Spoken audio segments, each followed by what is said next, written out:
Look at the picture. See the skull. Visible Frankenstein controls. The Brain Thoughts broadcasting radio. The Frankenstein earphone radio. The latest new skull reforming to contain all Frankenstein controls.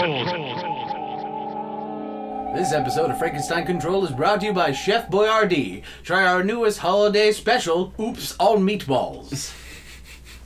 Slurp you up a good time with your family here on Chef Boyardee's dime. That's right. We have a brand new coupon available for all families who buy 800 cans of Oops All Meatballs. You get a free can of Oops All O's. Splorp it into a can. You can tell by the splorp it's quality meat. Now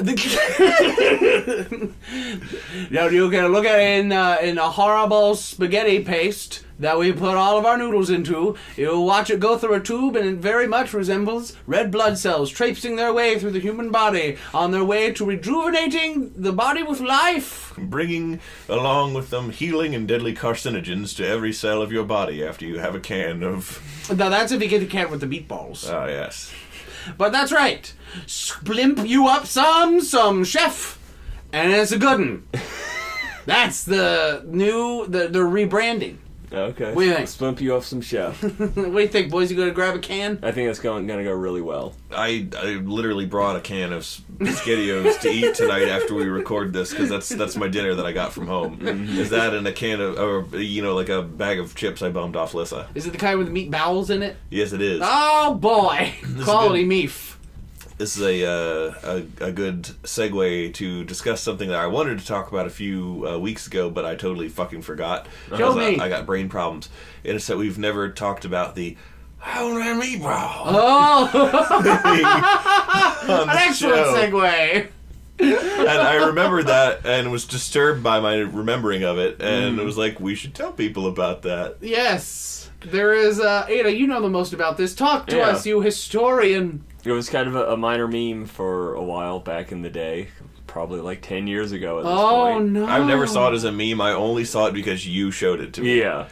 But it's a English dub of a Russian animation called A Cat Named Bow, or Bark, or whatever. Basically, it's a cat named with a dog's onomatopoeia. And this dub is god-awful.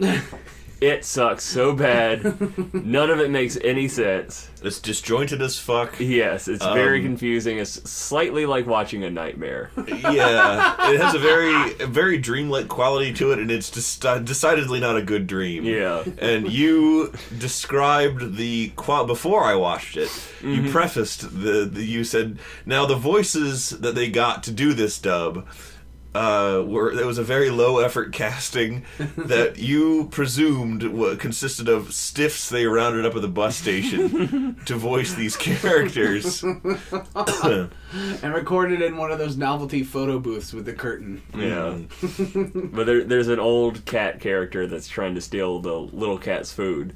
And he does this by tracking it down and go, I want that meatball! You gonna give me that meatball? And there's just one big shot where it zooms right close to the big cat's face, and he just goes, I want that meatball! And it's like poorly lip synced, and it looks really fucking funny. Ada, play it! I want that baseball. No! Hooray! Yeah, so this little kitten is trying to eat this meatball that she has found. Yeah. And this older... Just say they, you dick. They. I don't know. I don't know.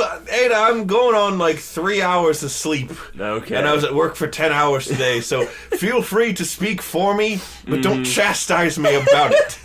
Because my intentions are in the right place. I just have a nerve to pick, me. because he, she is like the worst way to use pronouns. Just use they. It's so easy. This fucking weird little cat is like, oh, meatball. And then the older cat is like, wow, a meatball. And he fucking sounds like Tom Waits. I want that meatball. All change got rained on with his own 38. And I want that meatball.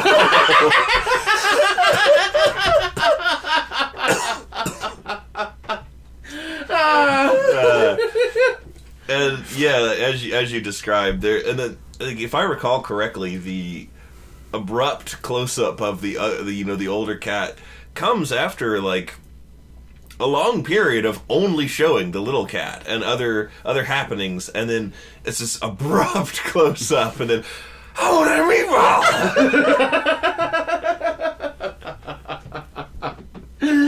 I want a meatball.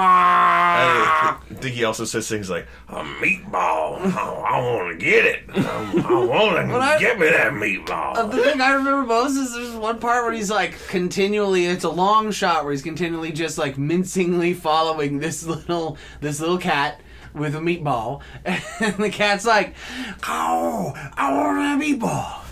You understand? Yeah, he does say that. He's like, you understand? You understand? I want that meatball. Give me the meatball. It's insane, and it's insane as these last 5 minutes must have sounded to everyone who is listening to this right now. I feel like I've been huffing out of a bag. Welcome to Huff and Bag Control. That's because you're in Taylor's room. Yeah. The whole room is basically a huffing bag of one chemical or another. Mm-hmm. I'm your host, a cloud of polystyrene chucked and formed into a man, Taylor Russell. To my left is Little Ship.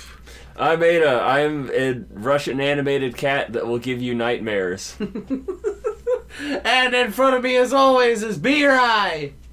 I'm B-Rye.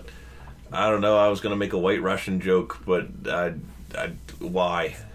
Did I ever tell you about the worst White Russian I've ever had, B-Rye? Taylor also has a story about White Russians. I guess we're gonna tell that. As do I. But please enlighten us, Ada. It was on our vacation to Vegas in Utah. I was at the house alone and realized, hey, I know how to make a White Russian, and we have vodka and Kahlua, so I can do that. So I poured some vodka, then I looked for the Kahlua and realized, oh, we don't have any. Oh, no! We did have hours old coffee. Oh. That had been sitting in the pot. Oh. And I went to look for cream, and we had no cream, but we did have 2% milk. So you had vodka milk. Yes, vodka coffee milk. And it was absolutely disgusting. You know, Irish coffees are generally considered to be nice. I guess you just had a Russian coffee. Yeah, I guess, yep. Which is a lot more gritty and not so law-abiding. Yep. Ooh. That sounds like an awful experience. It got me drunk, though, so I enjoyed it. Oh, there you go. That's actually almost one of my favorite memories of that trip, is just sitting there looking at the scenery, listening to music, and dancing along by myself. Just being pleasantly buzzed on Yes. a disgusting concoction. Exactly. Which is that's just kind of how I drink in general. Like, me too. I don't drink anything good. Yeah. I get 40s and shitty White Russians. The cheapest, easiest available.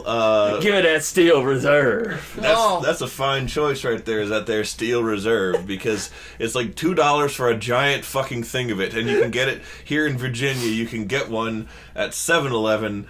At like 11 at night, and I walk into the beer cooler at Sheets and go, "Give me that grip, give me that grip." Which has been just playing in my head the entire week since you said that last. I even had the dream influence about it. You were telling me about that. Yeah, I had a dream where we were just.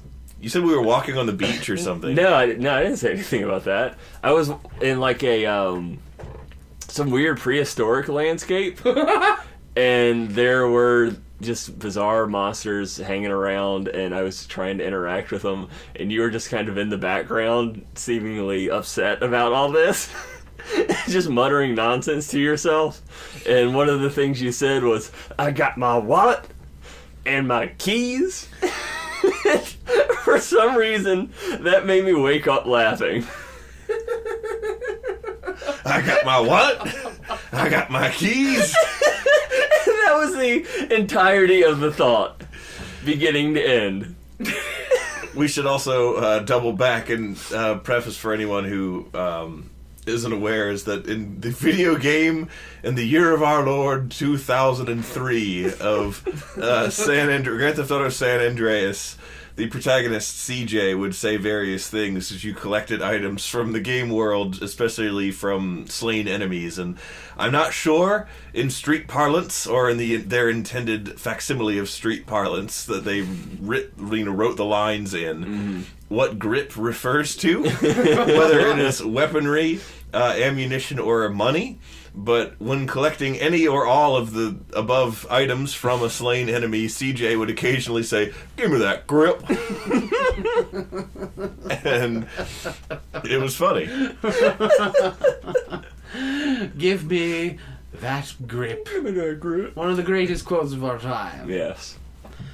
So I got a White Russian story. This is at my house. Yes, so one time I went to visit my good old buddy B-Rye at his house. My parents' house in Maryland about 8 years ago. Yes, at your parent house. And I don't know what your poor parents were doing, but we were being idiots in your basement. And Adult Swim is on, and you said, "Hey, let's make some drinks." And I said, "Sounds good, buddy. What you got?" And you're like, "I'll make you a White Russian." And I can only assume you did the exact same thing that Ada did. Well, so here's the thing, is that when I made my drinks back in the day, when I made my drinks for an evening of watching Adult Swim, I would make one very large, very strong drink with the intention that I could just nurse it throughout the entire watching of the thing or the playing of the video game or the whatever we were doing without the need to constantly get up and refresh my cocktail.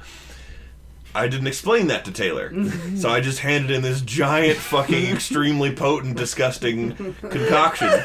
Look, man, it could have been different, but the White Russian that I was handed tasted more like just vodka and like water with the dry coffee creamer stirred into it.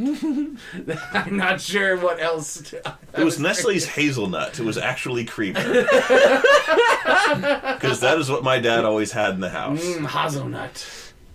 I've made quite a few college style White Russians with like the Nestle French vanilla creamer, because that's all around, and you go, I guess I'll use it. So, but yes, you gave me, I remember it was a lime green cup, a big tall. That's a tall drink of water, except that's a tall drink of garbage. And it was bright green. I said, "Thanks, B-Rye friend." And I was like, "Oh God, it's kind of strong." "Oh well." I'm like, "You got another one, B-Rye?" You're like, "Another one?" There was half a bottle of vodka in that. And I go, "Oh, you know, all of a sudden, B-Rye, I don't feel so good." And then, of course, B-Rye, being a vicious emetophobe, scared of barfing people, he immediately sought a newspaper to swat me to death with. And by that, I mean I ran into the bathroom and threw up a whole bunch. Thanks, B-Rye. Well, the story doesn't end there. No, it doesn't. Because the next day we had a social engagement to go to, followed by a trip to a friend of the show, Mary Ann's house. And the social engagement was none other than Steven's graduation. And so we drove from my house into Annapolis, Maryland, to go to Steven's parents' house and meet his whole family and all of their friends and relations. And on the ride over there, Taylor's just like, "Ugh. I feel so good." But I was keeping it together despite the motion sickness. But then we stopped and we got to Steven's house, and like first thing I do after getting out of the car is I make a beeline to the nearest pine tree and throw up on it. And too bad the nearest pine tree was like very much in their front yard. So we all went around the back, and Steven was like, "Comrade, how's it going? And where's Taylor?" And I was like, "He's throwing up on your tree." He's like, "All right." The funny part was I came over and I'm like, "Man, I feel a lot better. Hey, is that barbecue?" Then we had a Rand Roachin time. Yeah, we did have a Rand Roachin time. Nice callback. We had a Rand Roachin time, and I didn't get sick again, though it would have been funny if I ate too much barbecue and then just threw up the barbecue. Yeah. On the same tree. Yeah. You had time to go into the house and into the bathroom, but you pointedly go to the tree. Yes, I had to go through. You were already in the bathroom. I ran out of it to go through up on the tree. Now, we call that the boffin tree. I have another story about a White Russian. Oh. Literally a White Russian. Oh. Vladimir Putin? No, Nikolai. Oh, Lord. Nikolaj. I don't know how to say it. Nikolaj Coster-Waldau. Nicolas Cage? Yes.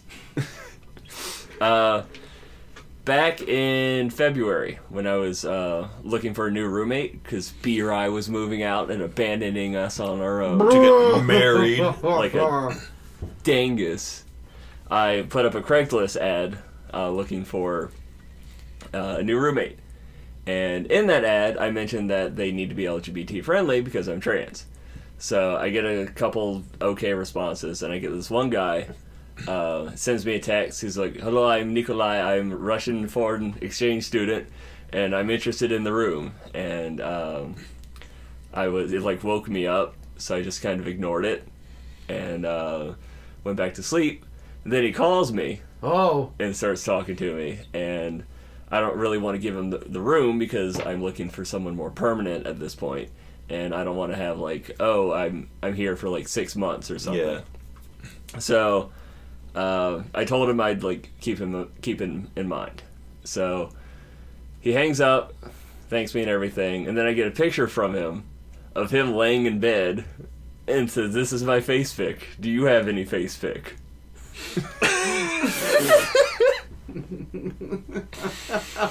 God.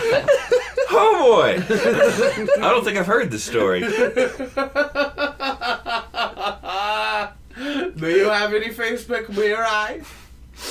Which thankfully I ignored. And then until later, I did find a roommate. He moved in. I told all the other people that I was considering that the room had been filled, and like, thanks for looking, but Yeah. the room's not yours. So he says, thanks for telling me. And then text me again, "Your voice is very feminine. Are you on hormones?"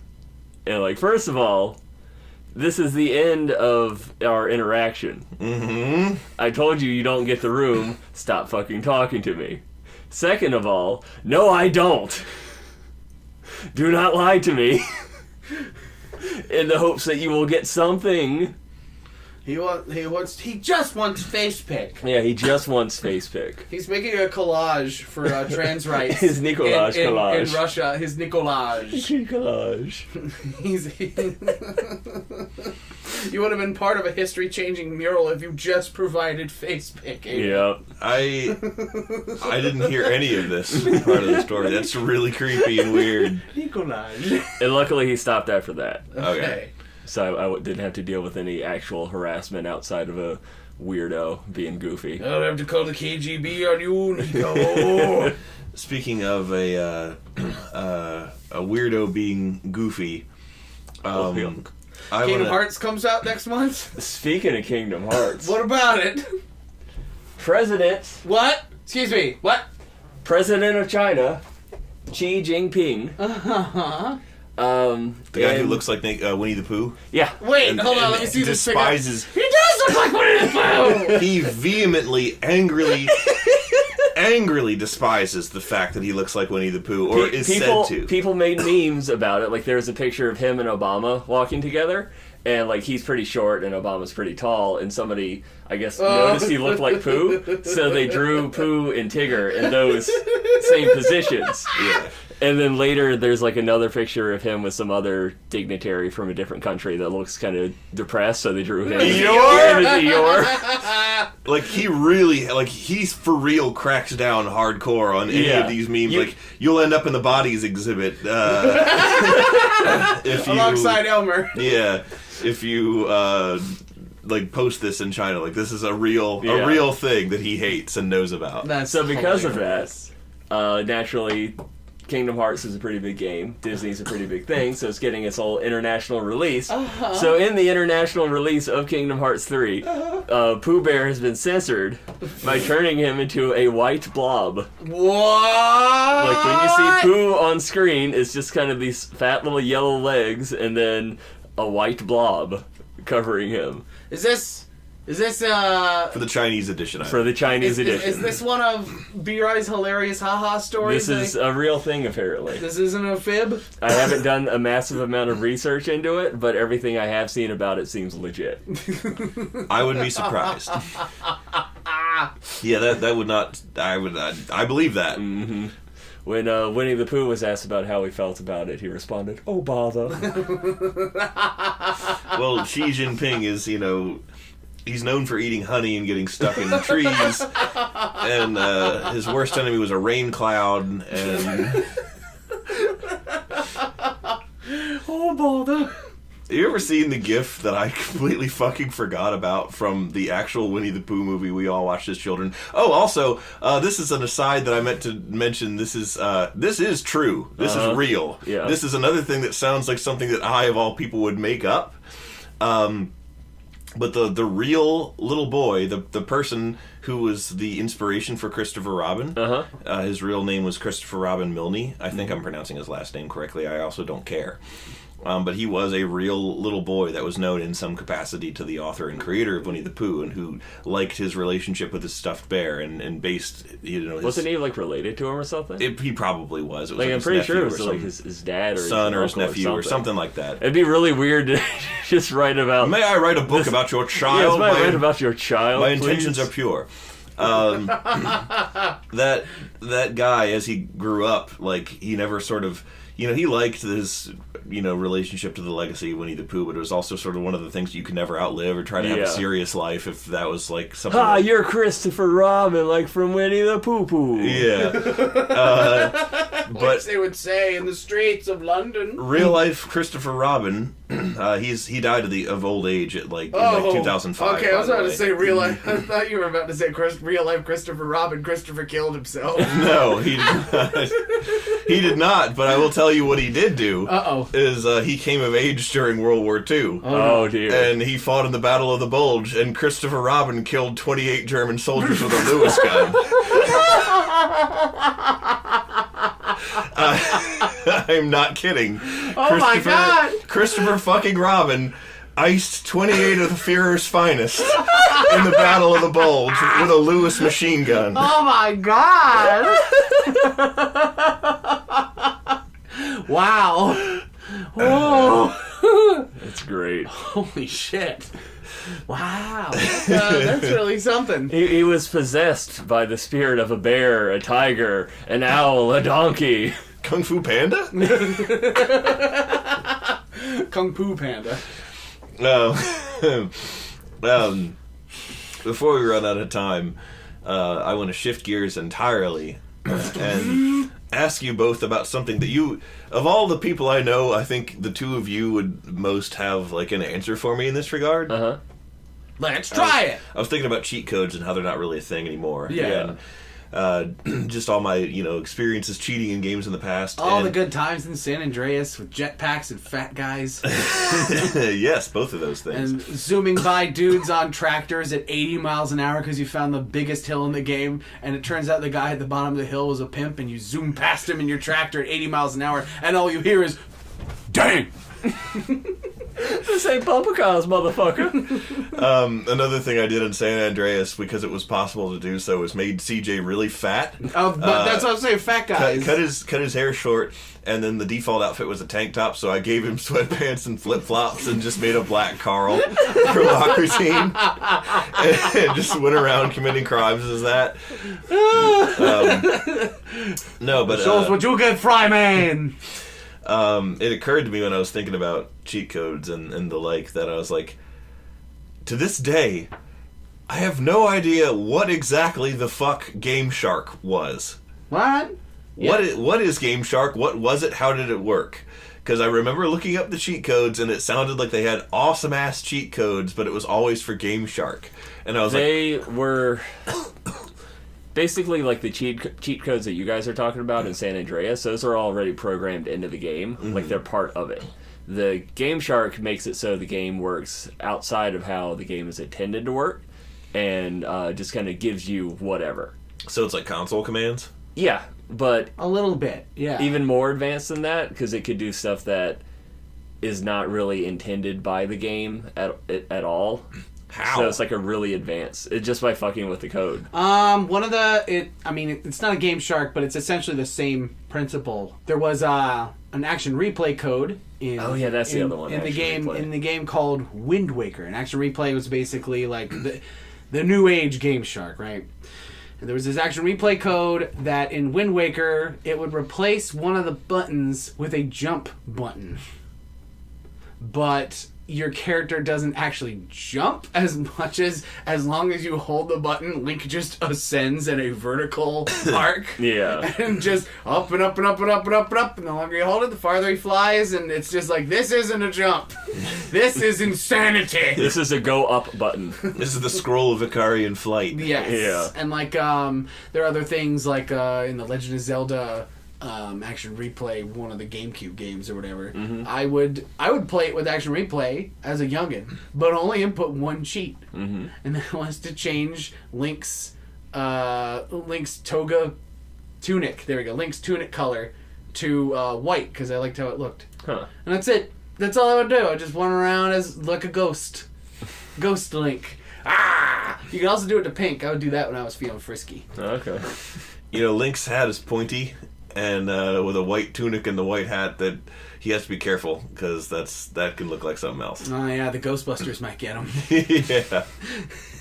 Fake Bandit God are after all Linkum. So let's touch back on the subject here. So Game Shark did you have to install it in your it game? was a somehow? physical thing. It was like it's either a disc that you inserted before you inserted your actual game disc, or it was a cartridge that you stuck your game into, and then you stuck that in there. Yeah, kind of like Sonic and Knuckles in Sonic 3. Like, imagine Game Shark is the Sonic and Knuckles, and then you have a part, if there's a slot on top of the cartridge, and you plug your actual game on top of that cartridge.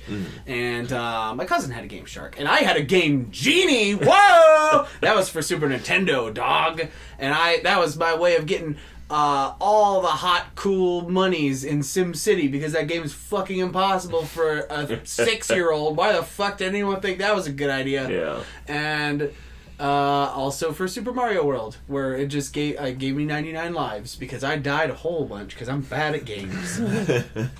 And and it would just do shit like that. And then other things would be like replace all Goombas in the game with like football men and things like that, where it's like, well, that's a weird code. How'd they figure that out?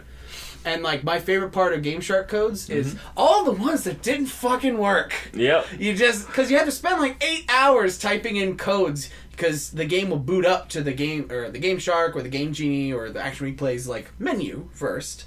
You had to input a shitload of codes to make shit work. Like the codes are over 20 characters long. Uh-huh. And you're not on a keyboard, you've got a joypad and an A button, and you've got to navigate this whole giant keyboard. So basically it's its own circle of hell. Yeah. I remember that because it would be like, your standard like invincibility cheat code, like left, right, square, circle, whatever, and it'd be like Game Shark codes, and it's like a fucking novel. Yes. Of Eldritch. KRN064 it just gets into territories where it's not even letters. I and will numbers. say, like, as time has gone on and UIs have improved in one way or another, Action Replay would always just have, silent HUD, and, like, anytime you input a letter, it's just, beep, like, a beep or whatever.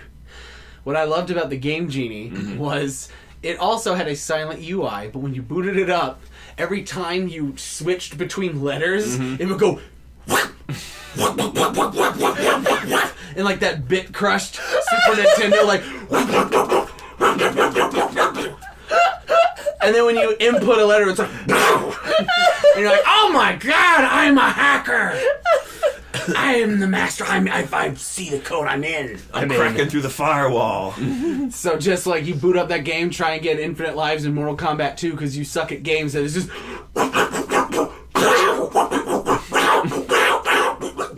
And it's awesome. It makes you feel great. It makes you feel great about cheating. Yeah. Being a dirty cheat. A nasty fibber. That's A game flubber. that's fantastic. But my favorite thing about the action replays are the packaging that they come in, Uh-huh. because they're unlicensed product. Like Nintendo or Sega or Sony really want nothing to do with them, because in certain situations they can like destroy your game data, and in some cases, don't they even open them up for like piracy and shit? Probably, but probably have to get real into it though. yeah. But because of that, they have no licensing for any of this stuff, but they still want to advertise, hey, you can use this on Mario or Pokemon. So they have like their shitty bootleg drawings of those characters on the package. And they have like an orange Jigglypuff with like a spike on its forehead. And I didn't know that. there's like the infamous one where they have like a Kyogre and a Groudon on them for Ruby and Sapphire. Uh-huh. And it's just like this awkward Godzilla-looking thing, and like just a whale with red lines on it. Oh God! Oh. And then like a picture of Link that's been colored in with the default gradients in Flash. Oh no! Yeah, It's like funny as shit. Oh. I like that. Action replay. Go and get it and then input codes forever and have them not work. Mm-hmm. But at least you can have Link dressed as a ghost. And just a ghost. Be right. Not a person who in Red Dead Redemption you find in the woods burning a stick of some sort and then catching themselves on fire. Yes, there are clansmen in the woods that you can encounter on random encounters, and they do have it so that both encounters that I've seen thus far end with the clansmen self-destructing in some capacity. Yeah. To my immense disappointment, because I wanted to kill them myself, there's a cross burning you can witness where they're just like initiating a new member, and there's a crowd of them, and they presumably whatever propellant they used to accelerate the fire spreading onto the cross gets onto one of them, and then it like lights a whole bunch of their robes on fire, and they all burn to death. And I was very dismayed when that happened, because I was just about to throw a stick of dynamite in the midst of them. You're like, oh, I wanted to do that. Exactly. Fortunately, there were a few survivors, one of whom I chased for quite a long time. He had thrown down his torch by that point and was just panting and running through someone's cornfield when I shot him in the back. You shot the cornman. Then there's another one where there's a clansman in like a grand dragon robe, I guess. He's like in the more fancy black and red version, like not unlike the cape that you're wearing, Aid. Oh no! No, Don't you dare! It is quite different. This is a vampire cape. Not one for evil. Yeah. Not for racist evil, just regular evil. Yeah, exactly. So anyhow, this leader clansman is directing two peon clansmen to raise a cross, and he's like, "Come on, lift with your backs, you fools! Like you're taking forever. Come on!" And then like they drop it, and it falls and crushes them. And then he survives, and he's like, "Oh, how could this day get any worse?" And then I showed up. Yeah. And I was very angry at myself in retrospect, because all I did was pull out my Winchester and plug him. And he's like, "Oh, please spare me," because the first shot didn't kill him. And I was like, "Nope," bam, and I shot him again. And I was like, that sure was fun. And I really was mad at myself when I realized that was my perfect opportunity to tie someone up with the lasso and carry them to the train tracks and throw him on there when he's all tied up and wait for the train to hit him. And I was like, fucking wasted my chance to do that to probably like the only person in the game who deserves it, for one, and who is like not shooting at me and presenting a target that I like actually have to deal with in a lethal fashion and don't have the time to non-lethally restrain because he's like an active combatant. When Casey Jr. runs his ass over and turns him into Grand Dragon pace, you just go, "That's right, Grand Wizard! Your ass got snidely whiplashed!" And then you jump on your horse and you ride it backwards. And Canadian Mountie music starts playing. Which they should totally have a DLC where you could dress up as a Canadian Mountie, because that's great. You sort of can. I mean, with like the weird outfits you can get in that game, I'm sure there'll be something where you can do that. I hope that's the case. That'd be great. Just be a hilarious Canadian Boy Scout riding amongst... Get your white horse. And just go around, ride the white horse. I do ride a pale horse, which I got on purpose for that reason. Oh, okay. And I named her Ghost Girl. The ultimate fangirl of the metal band. Yes. Ghost VC. She dances to ghosts on her phone. Oh, that trotting horse. Wait, y'all hear? Whoa, what's that? Oh, it's the ghost-loving horse. She's here right now, having a good old time. Horses are very big and dangerous.